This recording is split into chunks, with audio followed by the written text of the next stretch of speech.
السلام علیکم ورحمۃ اللہ وبرکاتہ۔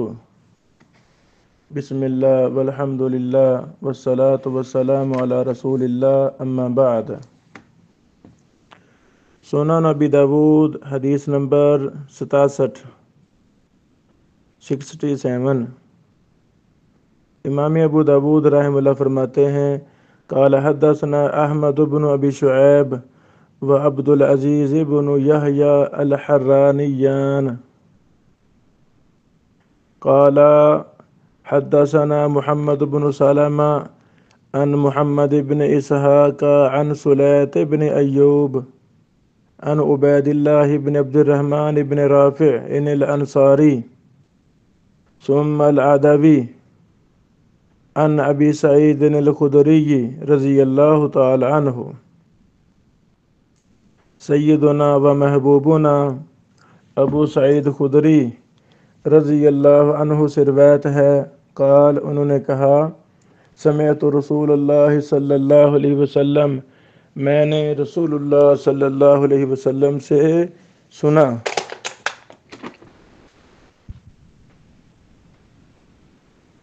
وَهُوَ يُقَالُ لَهُ، آپ علیہ الصلوۃ والسلام سے کہا گیا، اِنَّهُ يُسْتَسْقَىٰ لَكَ، بے شک آپ کے لیے پانی لایا جاتا ہے، یعنی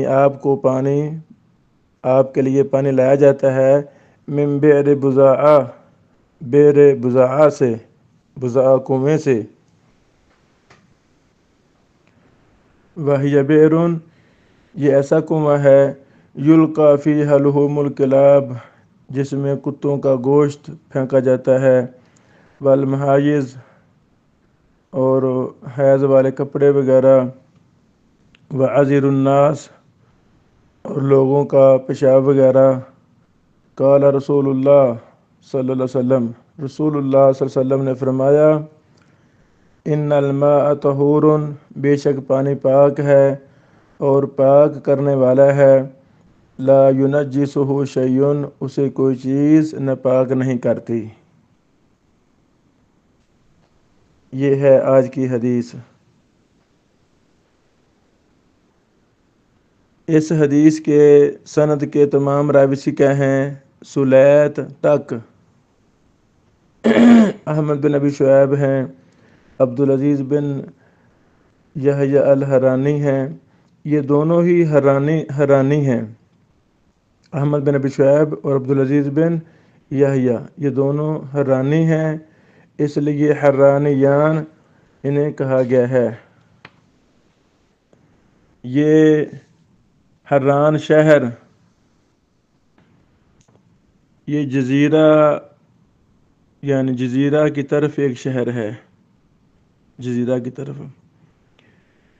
اسی حران شہر کے بارے میں کئی باتیں مشہور ہیں، بلدان کی کتب میں لکھی ہوئی ہیں۔ پہلی یہ بات کہ یہ سیدنا ابراہیم خلیل علیہ السلام کے بھائی کا نام تھا، حاران، تو وہاں سے نسبت پڑ گئی۔ اس طرح یہ بھی قول لکھا ہوا ہے معجم البلدان میں کہ یہ وہ پہلا شہر ہے جو سیدنا نوح علیہ السلام کے دور میں طوفان کے بعد، جو طوفان آیا تھا، طوفان کے بعد یہ پہلا شہر آباد ہوا، حران شہر۔ اللہ اکبر۔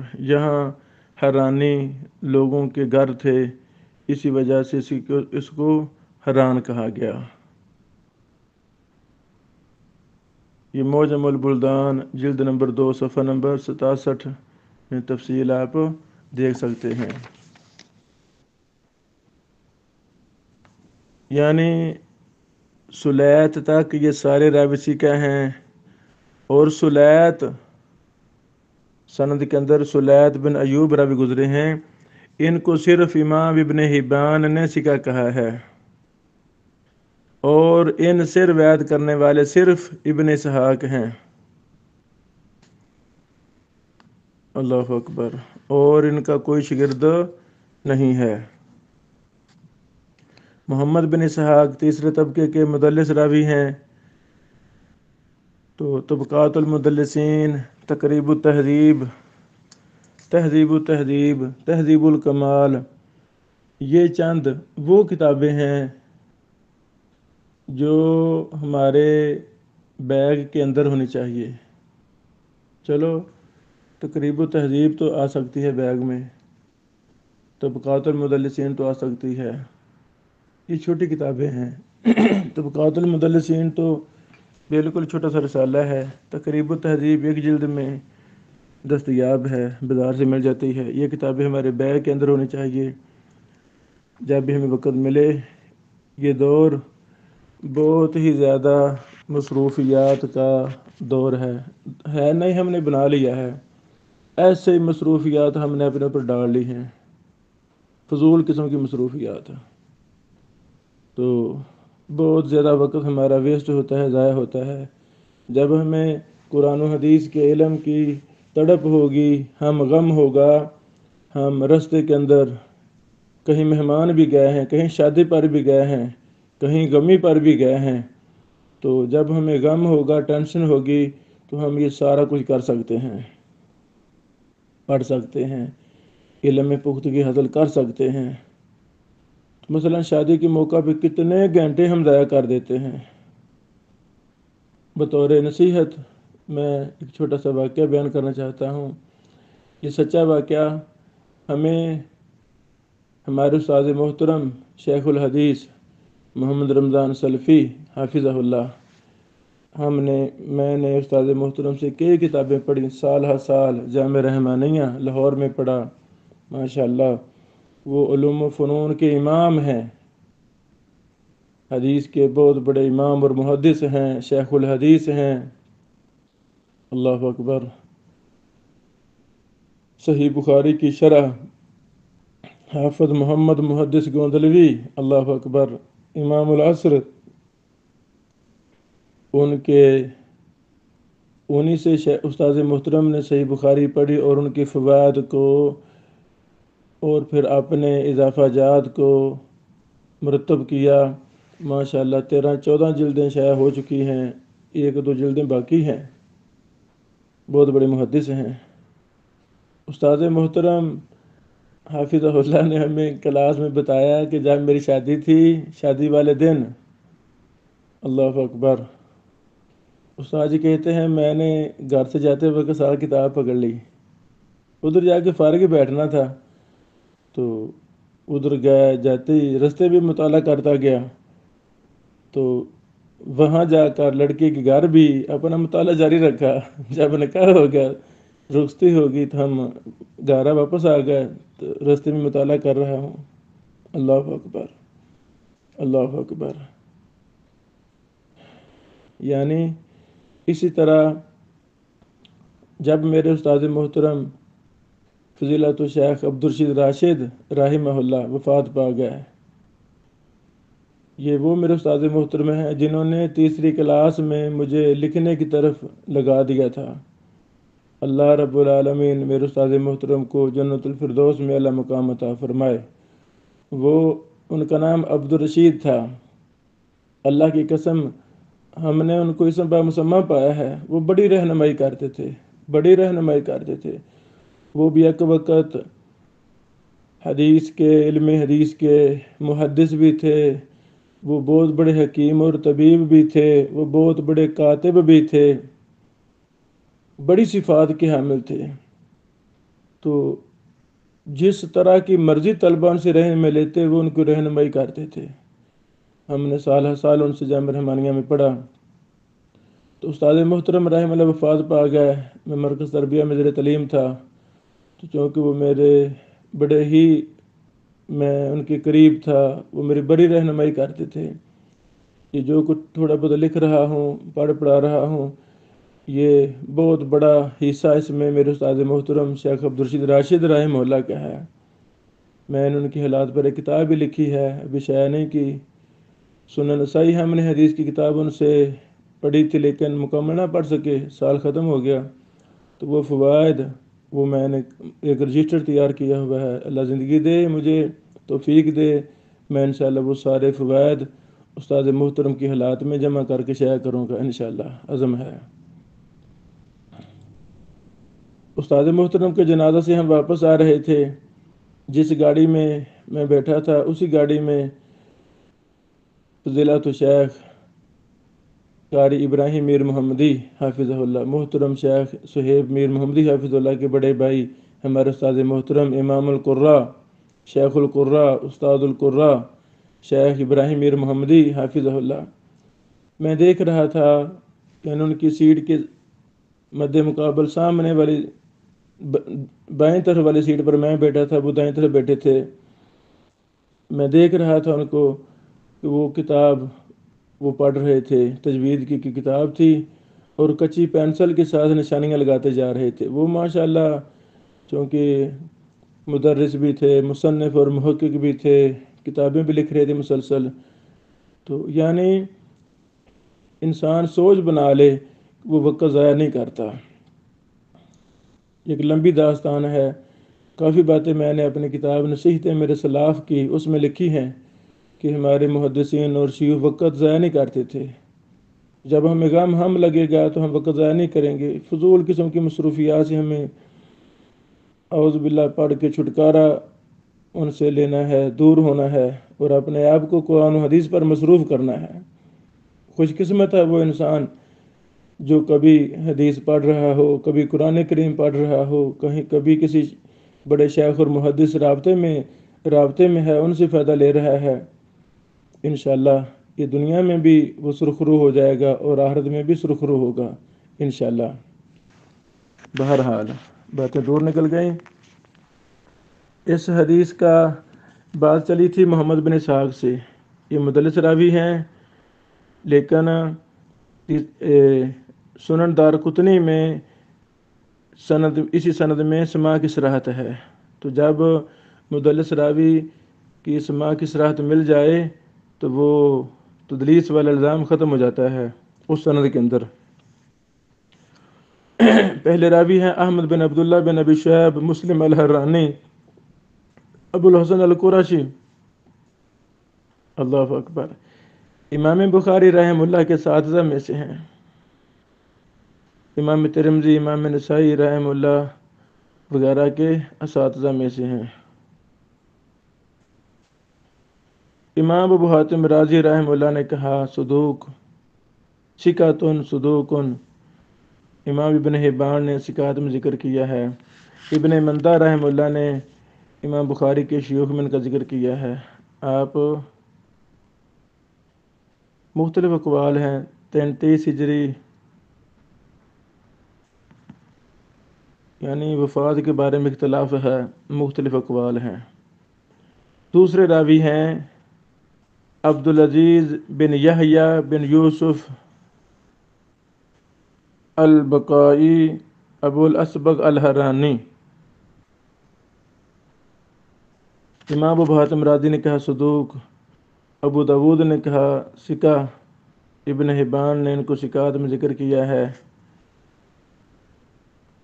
ابن الحزا نے کہا لا باس بروایاتہ، آپ 253 ہجری میں فوت ہوئے، 253 ہجری میں۔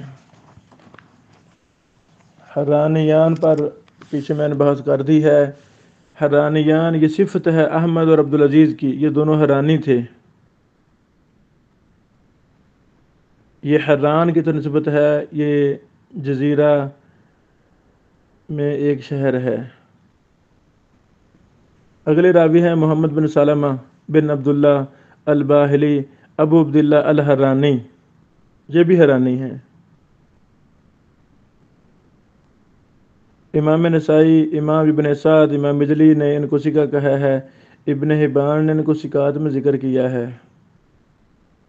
پہلے بھی فائدہ بتایا تھا، پھر بتاتا ہوں۔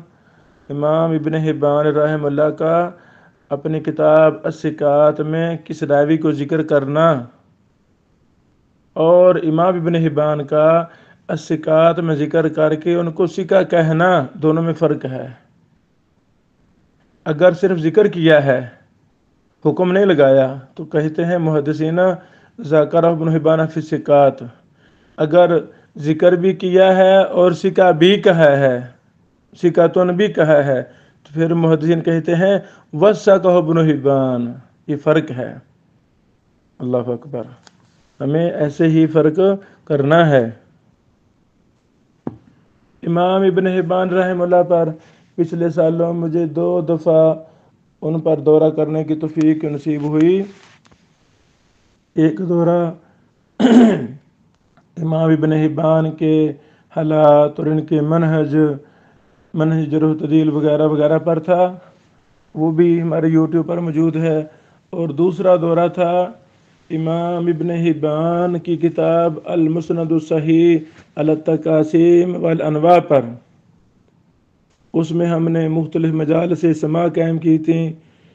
مقصد یہ تھا کسی بہانے اس کتاب کا تعارف اور منہج ہمیں پتہ چل جائے۔ وہ ہمارا بڑا دورہ تھا، بڑے علماء اس میں شریک تھے قصور میں، تو الحمدللہ وہ بھی دورہ ہمارا یوٹیوب پر ہے۔ اللہ تعالیٰ توفیق دے تو یہ دونوں دورے جو بھی طالب علم سنے گا انشاءاللہ اسے بہت کچھ فائدہ ملے گا۔ اصول فقہ کی کتاب کہا جاتا ہے کہ اہل الحدیث کی اصول فقہ کی کوئی کتاب نہیں ہے، حالانکہ بے شمار ہماری کتابیں جو سلف محدثین نے لکھی، الرسالہ امام شافعی رحمہ اللہ کی کتاب وہ اہل الحدیث کی کتاب ہے۔ امام ابن حبان کی المسند الصحیح علی التقاسیم والانواع یہ ساری اصول فقہ کی کتاب ہے۔ امام ابن حبان رحمہ اللہ نے اصول فقہ کو احادیث سے اخذ کیا ہے۔ مثلا امر ہی لے لیں، امر کی 150 قسم بنائی ہے، 150 قسمیں بنائی ہیں، نہیں کی 150 قسمیں، ایسے ایک ایک چیز کی قسمیں بنائی ہیں، اور ہر قسم پر مفصل بحث کی ہے، محدثانہ بحث کی ہے، اور اس کی مثالوں میں احادیث باسند بیان کی ہیں۔ یہ ہے اصل صحیح ابن حبان۔ ہمارے ہاں چونکہ ابن بلبان کی ترتیب صحیح ابن حبان وہ متداول ہے اردو میں بھی عربی میں بھی، تو اصل کتاب جو اصل تھی المسند الصحیح وہ تو بھی 4-5 سال پہلے چھپی ہے، وہ بھی ہمارے پاس ہے۔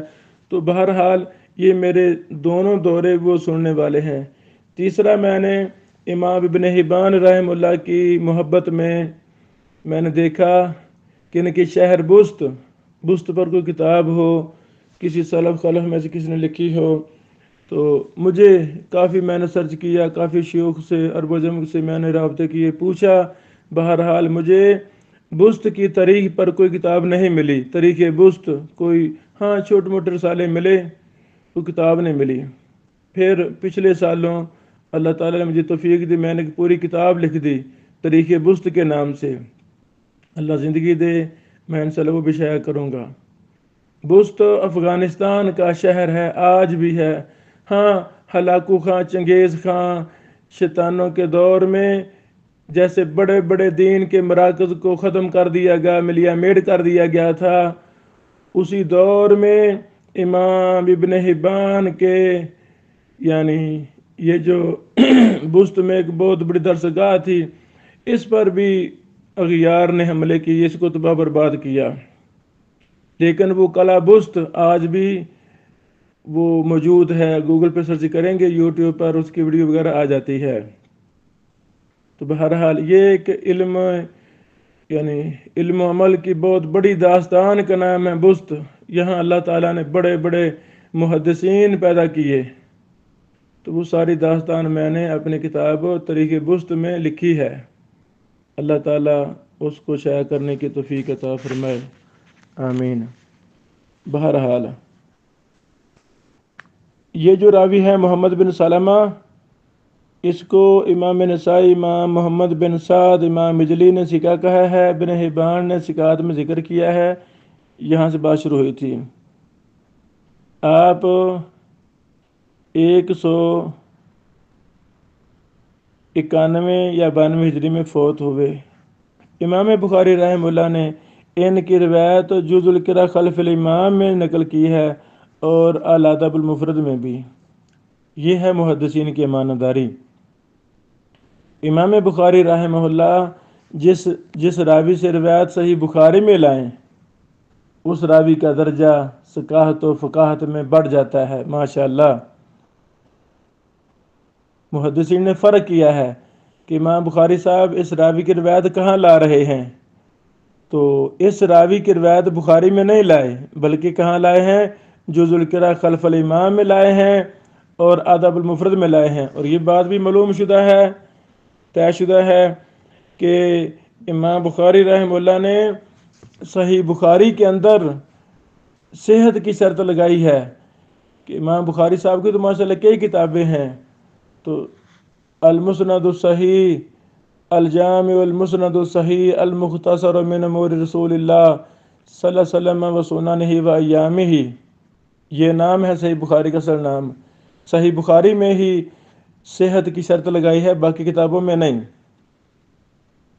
بہرحال اگلے راوی ہیں سلیت بن ایوب، سلیت بن ایوب بن الحکم الانصاری المدنی۔ امام ابن حبان رحمہ اللہ نے ان کو ثقات میں ذکر کیا ہے۔ ان سے روایت کرنے والے صرف ابن اسحاق ہیں بس، یعنی ان کے شاگردوں میں صرف محمد بن اسحاق ہیں بس، اور دوسرا کوئی نہیں ملا محدثین کو۔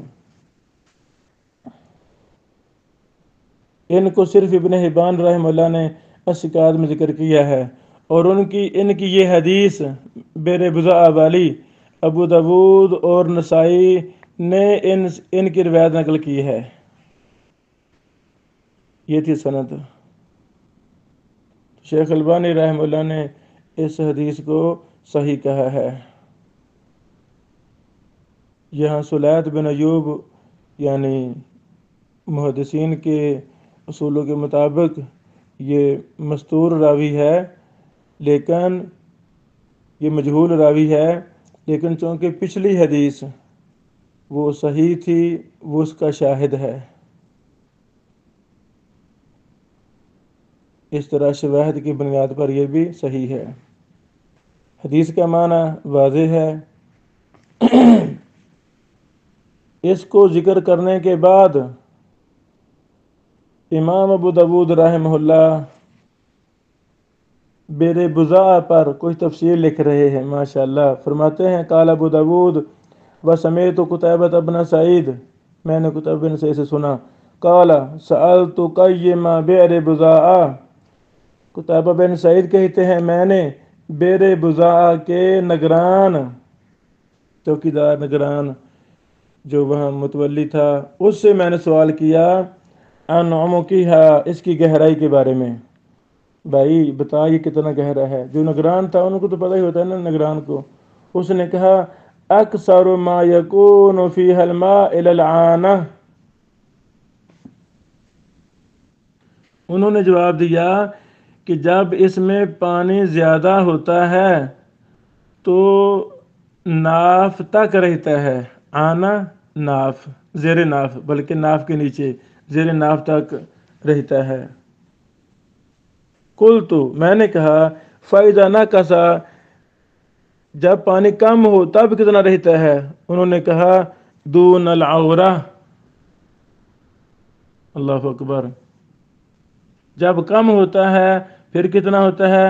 تو انہوں نے جواب دیا سطر کے نیچے تک، سطر مطلب گھٹنے سے نیچے تک رہتا ہے، گھٹنے سے نیچے تک رہتا ہے، چونکہ مرد کا سطر ناف سے گھٹنوں تک ہے، تو جب پانی کم ہوتا ہے تو گھٹنے سے نیچے تک رہتا ہے۔ اللہ اکبر، یعنی ائمہ محدثین جس جگہ کے متعلق حدیث ہیں اس جگہ کی بھی تحقیق کرتے تھے۔ ماشاءاللہ۔ اچھا، یہ تحقیق کی امام قتیبہ بن سعید نے، ابو داود صاحب نے ان سے سنا یہ تحقیق، پھر امام ابو داود رحمہ اللہ مدینہ طیبہ، اللہ اکبر، ہمارے ایمان کے مرکز مکہ اور مدینہ میں تقریباً سارے ہی محدثین آئے، چند ایک کے علاوہ، اکثر کہہ سکتے ہیں۔ اللہ اکبر! یہ ہمارے حج اور عمرے کی جگہ، اللہ تعالیٰ کے محبوب شہر، افضل ترین جگہ مکہ اور مدینہ، یہاں سارے محدثین آتے تھے۔ اللہ اکبر! امام ابو داود فرماتے ہیں، قال ابو داود نے کہا، وقدرت انا بیر بضاعہ، میں نے خود ماپا بیر بضاعہ کو۔ اللہ اکبر! یہ تھی محدثین کی محبتیں۔ اب بیر بضاعہ کا ذکر حدیث میں ہے، ابو دوسہ مدینہ طیبہ، مدینہ تو رسول صلی اللہ علیہ وسلم میں تشریف لا چکے ہیں، بیر بضاعہ کو دیکھا، اس کی پیمائش شروع کر دی ہے۔ اللہ اکبر! اور سنن ابو داود میں کافی زیادہ جگہوں پر امام ابو داود رحمہ اللہ نے جن چیزوں کو خود دیکھا اور ان کا ذکر ہے قرآن و حدیث میں، ان کو پھر خود بیان فرماتے ہیں، جیسے یہ بیان کر رہے ہیں، میں نے ماپا بیر بضاعہ کو بردائی، اپنی چادر کے ساتھ۔ لو جی، چادر کو لمبا وغیرہ کیا تو پیمائش کر رہے ہیں بیر بضاعہ کی۔ اللہ اکبر! میں نے چادر کو اس پر پھیلا دیا۔ ثم زرعتہ، پھر میں نے ہاتھ سے ناپا، اپنے ہاتھ سے ناپا۔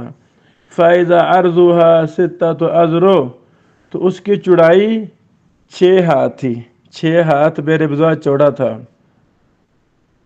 اب اس پر بھی بحث نہیں کی، آگے کیا ہے؟ وَسَأَلْتُ الَّذِي فَتَحَ لِي بَابَ الْبُسْتَانِ، میں نے اس سے سوال کیا جس نے میرے لیے باغ کا دروازہ کھولا، یعنی جو وہاں کا چوکیدار تھا، نگران محافظ تھا، اس سے میں نے سوال کیا۔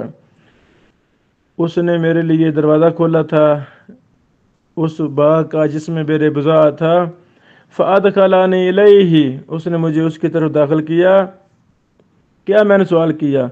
حَلْ غُيِّرَ بِنَاؤُهَا، کیا بیر بضاعہ کی یہ عمارت، یہ کنواں وغیرہ، یہ تبدیل کر دیا گیا ہے؟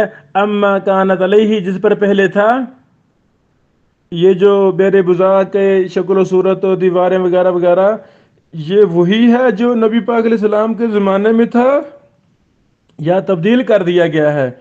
تو انہوں نے آگے سے کہا، اللہ اکبر، لا، نہیں، یہ تبدیل نہیں ہوا، یہ وہی شکل و صورت ہے جو رسول اللہ صلی اللہ علیہ وسلم کے زمانہ میں تھی۔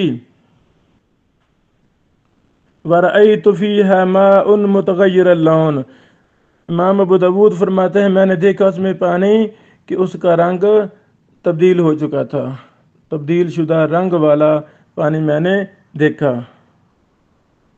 اللہ اکبر! یہاں بڑی زیادہ باتیں ہیں، یہ محبت، یہ شوق اللہ تعالی ہمیں بھی عطا فرمائے۔ جب زمانہ طالب علمی تھا، اس میں میرے بڑے شوق تھے، اللہ تعالیٰ نے ذہن میں بڑی باتیں ڈالی تھیں، دعا کیا کرتا تھا، یا اللہ مجھے بھی موقع دے، میں تیرے گھر میں جاؤں گا، مکہ مدینہ جاؤں گا، اور وہاں جا کے میں آثار صحابہ اور محدثین جمع کروں گا۔